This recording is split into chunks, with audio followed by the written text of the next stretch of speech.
नमस्कार, मैं धर्मेंद्र कुमार। प्रगति क्लासेस के YouTube चैनल में सभी का बहुत बहुत स्वागत। बात करेंगे प्रगति परीक्षा सफलता सरलता से पटवारी परीक्षा टेस्ट सीरीज क्रमांक 8। काफी महत्वपूर्ण प्रश्न है, भौतिकी से ये प्रश्न लिए गए हैं, एग्जाम की दृष्टि से बहुत ज्यादा आवश्यक है। यूनिट ट्रिक के माध्यम से देखेंगे इसको। तो पहला प्रश्न है, द्रव की बूंद गोलाकार क्यों होती है? सारे प्रश्न तार्किक आधार पर लिए गए हैं, ठीक है। तो इसको देखेंगे। तो द्रव की बूंद गोलाकार क्यों होती है, ठीक है। तो द्रव की बूंद गोलाकार होती है पृष्ठ तनाव के कारण। किसके कारण होती है? पृष्ठ तनाव के कारण।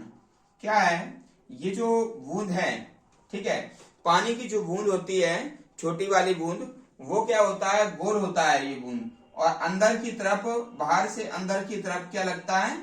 ये तनाव लगता है, जिससे कि इसकी जो बाहरी सतह है वो एक खिंचे हुए वातावरण के हिसाब से, खिंचे हुए पृष्ठ के हिसाब से बर्ताव करती है। तो इसलिए वो कम से कम क्षेत्रफल को घेरने की कोशिश करती है। इसलिए जो द्रव की बूंद है वह गोलाकार होती है, ठीक है। तो द्रव की बूंद जो गोलाकार होती है वो सरफेस टेंशन या पृष्ठ तनाव के द्वारा होती है। इसलिए वर्षा की जो बूंद है वह भी कैसी होती है? गोलाकार होती है पृष्ठ तनाव के कारण। यानी कि जो बाहरी पृष्ठ है उसका, ये वाला, ये जो बाहरी पृष्ठ है ये तनाव हो जाता है, यानी कि अंदर की तरफ खिंचेगा ये, तो ये तनाव हो जाएगा और कम से कम क्षेत्रफल घेरने के चक्कर में ये क्या गोल हो जाता है, ठीक है। इसलिए वर्षा की जो बूंद होती है ना वह गोल होती है। तो इसका आंसर आ गया पृष्ठ तनाव, ठीक है। दूसरा प्रश्न है हमारा, दूसरा प्रश्न है, द्रवों में पृष्ठ तनाव का कारण क्या है, ठीक है। तो द्रवों में पृष्ठ तनाव क्यों होता है? तो मैं आपको बता दूं कि द्रवों में दो बल लगते हैं। एक होता है ससंजक बल, द्रवों में दो बल लगते हैं, दो बल लगते हैं। एक बल होता है ससंजक बल और एक होता है असंजक बल, ठीक है ना। तो ये जो द्रवों में जो पृष्ठ तनाव है, द्रवों में जो पृष्ठ तनाव है वह जल के अणुओं के बीच ससंजक बल के कारण होता है। ससंजक बल सामान्य होता है समान, और सामान्य होता है समान। तो एक जैसे पदार्थ के एक से अणुओं के बीच में जो बल लगता है उसको कहते हैं ससंजक बल। जैसे पानी के जितने भी कण हैं उनमें आपस में जो बल लगेगा उसको कहेंगे ससंजक बल। तो ससंजक बल जो है ना ज्यादा लगता है ना, एक जैसे पदार्थ में, तो उसमें ससंजक बल के कारण ये जो है ना द्रवों में पृष्ठ तनाव पाया जाता है, ठीक है। तो आप याद रख लेना, द्रवों में पृष्ठ तनाव पाया जाता है ससंजक बल के कारण। और ससंजक बल उन्हें कहते हैं जो एक समान अणुओं के बीच में लगता है, और असंजक बल उन्हें कहते हैं जो कि अलग अलग पदार्थ के अणुओं के बीच में लगता है, ठीक है। ये दो प्रकार के बल होते हैं, इनको आप याद कर लेना, ठीक है। प्रश्न नंबर 3 देख लीजिएगा, पारा शीशे को क्यों नहीं भिगो पाता है, ठीक है। तो पारा, ये जो है ना पारा को हम Hg या मरकरी भी कहते हैं। पारा को क्या कहते हैं? मरकरी भी कहते हैं, Hg भी कहते हैं। और इसका क्या है? संकेत Hg होता है और परमाणु क्रमांक कितना होता है? 80 होता है। इसको हम पारद भी कहते हैं, पारद भी कहते हैं। तो ये तो इसके नाम है, लेकिन प्रश्न है कि पारा शीशे को क्यों नहीं भिगो पाता है। तो इसका मूल कारण यही है कि जो पारा है, तो वह जो पारा के जो अणु रहेंगे, ठीक है, जैसे मान लीजिए ये पारा है पूरा, तो इसके मध्य जो पारा और पारा के बीच में जो ससंजक बल लगेगा, कौन सा बल? ससंजक बल, ससंजक बल लगेगा, वो कैसा होगा? वो ज्यादा होगा। किससे ज्यादा होगा? वह ये पानी है, ठीक है ना। तो पारा के अणुओं के मध्य जो आपस में बल लगेगा ससंजक बल, वह ज्यादा होगा। किससे? वो पारा और जल के दोनों के अणुओं का जो बल होगा वह कम होगा, यानी कि असंजक बल कम होगा, असंजक बल कम होगा, ठीक है, और ससंजक बल ज्यादा होगा, इसलिए पारा शीशे को नहीं भिगो पाता है। शीशा कौन? ये पानी नहीं, इसको आप मान लीजिए शीशा, इसको क्या? शीशा। तो भाई ये शीशा और ये पारा, तो शीशा और पारा दोनों के मध्य कौन सा बल लगेगा? असंजक बल। तो शीशा और पारा दोनों के मध्य जो असंजक बल है वह कैसा है? वह कम है। लेकिन पारा और पारा के अणुओं के बीच में जो ससंजक बल है वह कैसा है? ज्यादा है। इसलिए ये अपने से मतलब रखता है, ये शीशे से मतलब नहीं रखेगा। इसलिए जो पारा है वो शीशे को नहीं भिगो पाता है। लेकिन पानी जो होता है, पानी का ससंजक बल कम होता है और पानी और शीशा का असंजक बल ज्यादा होता है, इसलिए पानी शीशा को भिगो लेता है। ठीक है, कभी आपने देखा होगा पानी से जब हाथ धोते हैं, है ना, हैंड वॉश करते हैं, तो हाथ से पानी चिपक जाता है, यानी कि पानी हाथ गीला हो जाता है। तो इसका यही कारण है, हाथ और पानी का के बीच में असंजक बल ज्यादा है पानी और पानी के ससंजक बल से। ठीक है, तो जब असंजक बल ज्यादा होगा तब मान लीजिए एक पदार्थ दूसरे पदार्थ से स्पर्श करेगी, चिपक जाएगी। लेकिन असंजक बल ससंजक बल यदि ज्यादा होगा तो वह पदार्थ अपने में ही चिपका रहेगा, वो दूसरी वस्तु में नहीं चिपकेगा। ठीक है, जैसे हम नहाते हैं तो पानी के द्वारा हमारा पूरा शरीर गीला हो जाता है, यानी कि पानी और पानी के बीच में जो ससंजक बल है वह कम है और पानी और शरीर के बीच में जो असंजक बल है वह ज्यादा होता है, इसलिए हमारा शरीर भीग जाता है, हमारे बाल भीग जाते हैं। ठीक है, तो ये सब होता है असंजक बल के कारण। ठीक है, समझ गए होंगे ये चीज। अगला प्रश्न है प्रश्न नंबर 4। किसी पात्र में द्रव की आभासी गहराई 15 सेंटीमीटर है, ठीक है, और वास्तविक गहराई 20 सेंटीमीटर है। तो द्रव का अपवर्तनांक याद करना है। तो द्रव का अपवर्तनांक, ये द्रव का अपवर्तनांक, ये सूत्र होता है, ये वास्तविक गहराई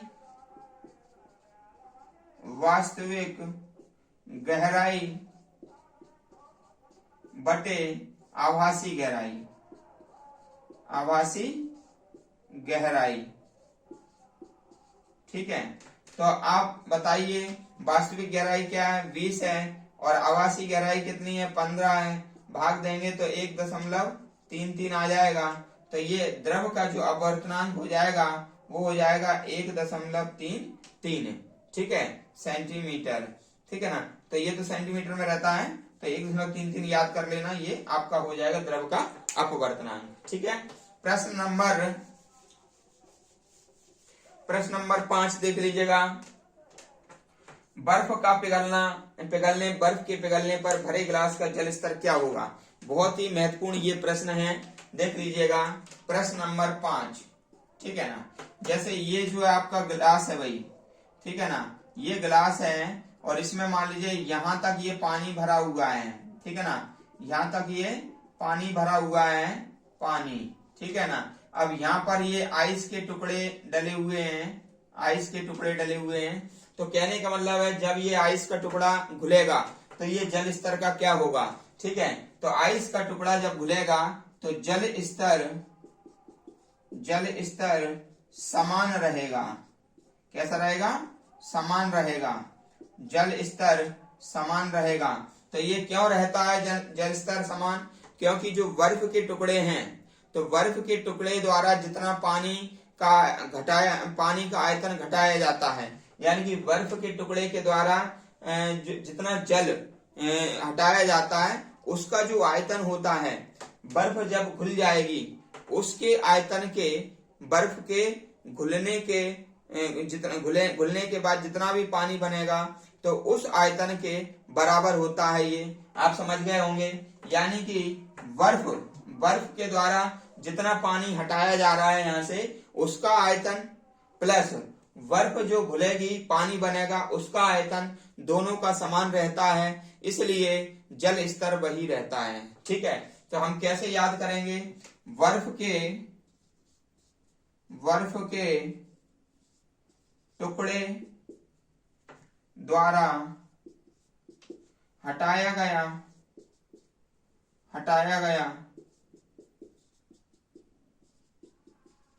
जल का आयतन बराबर होता है किसके?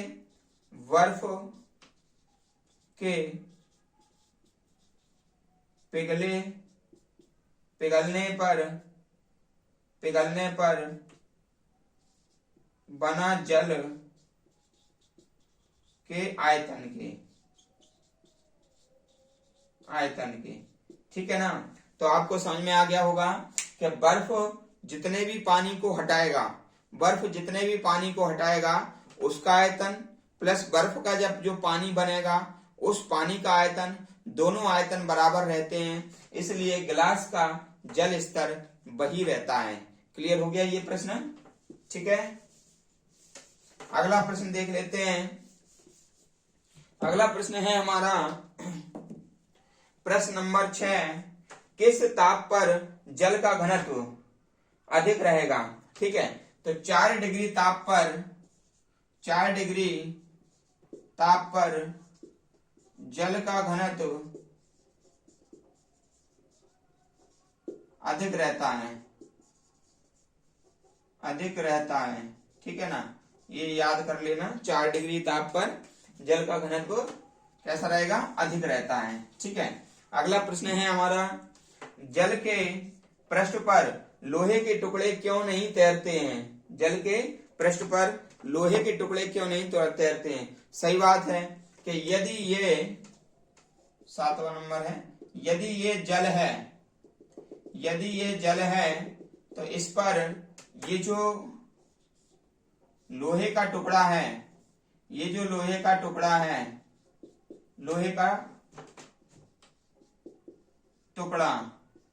है ना, ये लोहे का टुकड़ा है, तो ये तैर क्यों नहीं रहा है? ये डूब क्यों रहा है? इतना ये डूब जा रहा है भाई, पूरा डूब गया।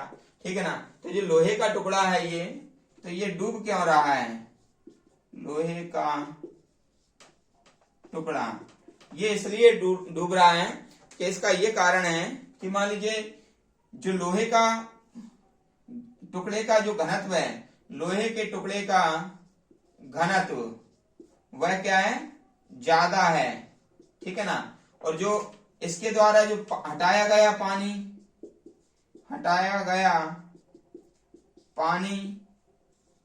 का घनत्व कैसा है? कम है। ठीक है, तो इसलिए लोहे का टुकड़ा क्या है? डूब जाएगा। ठीक है, समझ गए होंगे आप। तो जैसे मान लीजिए लोहे का टुकड़ा है तो इसका घनत्व कैसा है? ज्यादा है, और इसके द्वारा जितने पानी को हटाया जा रहा है उसका घनत्व कितना है? कम है। तो फिर क्या है? लोहे का टुकड़ा डूब जाएगा। ठीक है, जैसे मान लीजिए मानव है, तो मानव क्या है? अगर सीधा डुबकी लगा देगा तो पानी के नीचे चला जाएगा, डूब जाएगा। लेकिन वो अपने जो घनत्व से ज्यादा पानी ऐसे करके वो हटाता है, और जब हटाएगा तो फिर उसके द्वारा उसका जितना भी घनत्व रहेगा तो उससे भी ज्यादा जो है ना पानी के आयतन को वो हटाता है। इसलिए मानव तैरने पर जब तैरने की क्रिया करेगा तो वो डूबता नहीं है और तैर जाता है। ठीक है, समझ गए होंगे ये भी आप अच्छे से। ठीक है, अगला प्रश्न देख लेते हैं। अगला प्रश्न है हमारा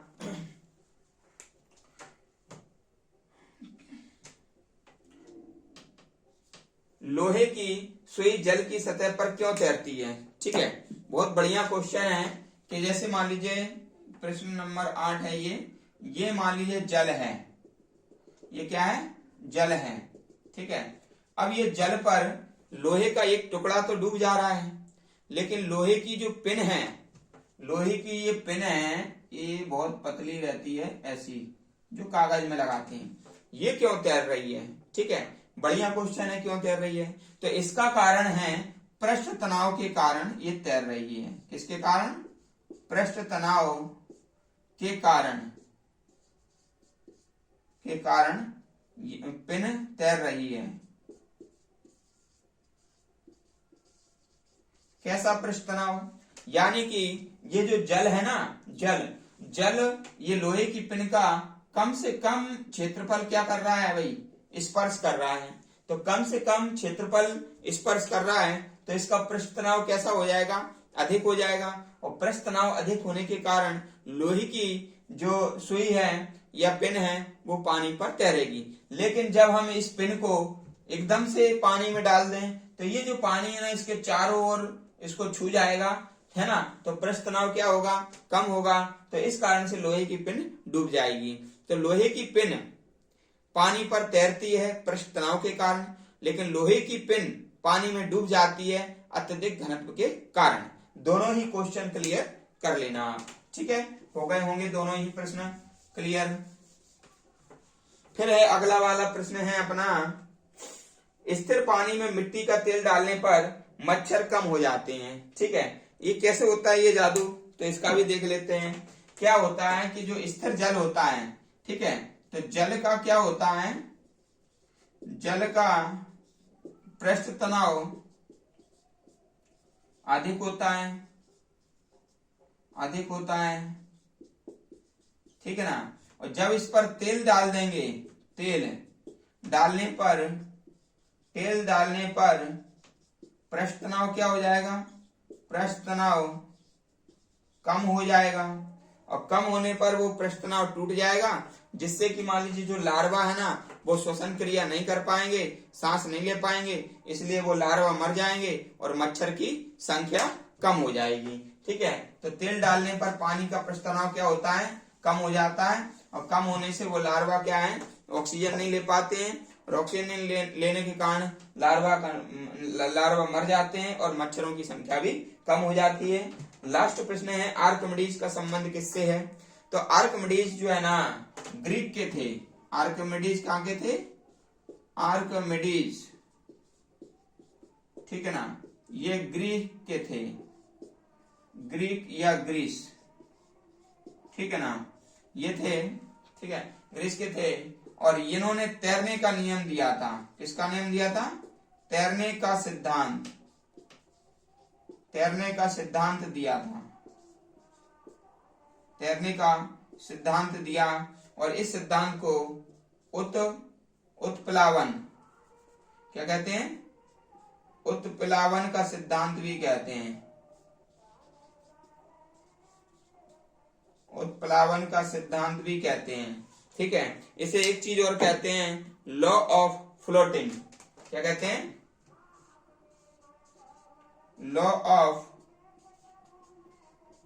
फ्लोटिंग भी कहते हैं। ठीक है, तैरने का सिद्धांत या लॉ ऑफ फ्लोटिंग किसने दिया था, आर्किमिडीज ने दिया था। ठीक है, तो टेस्ट सीरीज आपको कैसी लगी आप कमेंट्स करके बताएं। वीडियो को अधिक से अधिक शेयर करें, काफी इंपोर्टेंट इसमें प्रश्न लिए गए हैं। जो व्यक्ति नए हैं वो प्लीज चैनल को सब्सक्राइब करें, क्योंकि बहुत अधिक मेहनत लगती है इसको बनाने में।